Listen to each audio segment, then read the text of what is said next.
Did you know 90% of Australia's small business failures are due to poor cash flow management?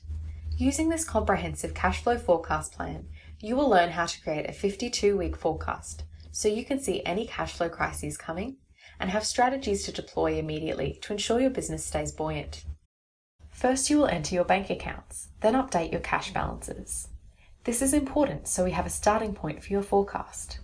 Moving forward, you will review your forecast regularly and update these balances every week. In the next two tabs, you will look at all of the cash set to flow into your accounts.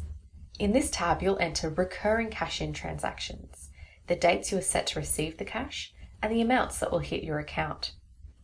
This is any cash flowing in at regular intervals that is generally the same amount each time. This could be customer direct debits, payment plans, or fixed price agreements. In the next tab, we're still looking at cash flowing in, but here you'll enter variable cash transactions. You'll also enter the dates you'll likely receive the cash and the amounts that will hit your bank account. This is any cash flowing in at irregular intervals that is generally random amounts. This could include one-off invoices, referral fees, tax refunds, interest, or commissions. These two tabs allow you to project the total cash your business will receive over the next 52 weeks. Next, we scrutinise the cash set to flow out of your accounts. In order to get a complete understanding of your business's regular financial commitments, you will enter your automatic cash out transactions, along with the payment dates and amounts. This is anything you pay by direct debit or automatic payment and is the same amount each time, like software subscriptions, rent, utilities, or insurance. In the next tab, you will identify your variable cash out transactions.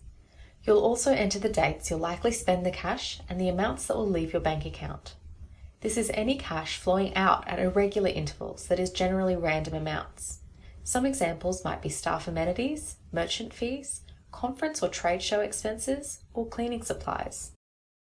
Now we move on to your tax and super transactions.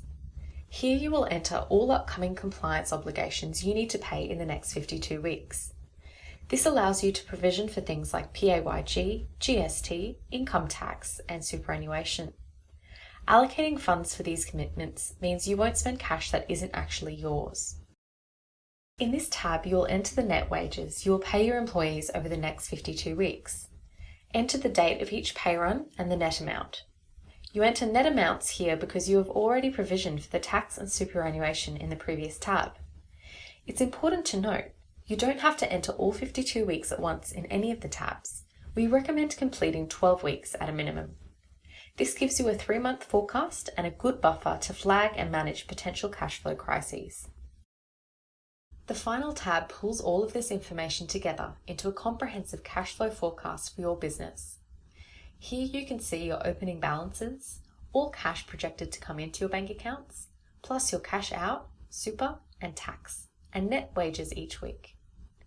At the bottom, you can see your forecasted closing balances. If a balance is green, you're in a good financial position. If you see red, this is a potential crisis. But you will now have time to address it and deploy strategies to ensure your business stays buoyant. For more information about this tool, or to find out more about Acceler8's financial education workshops, please visit www.accelerate-program.com.au.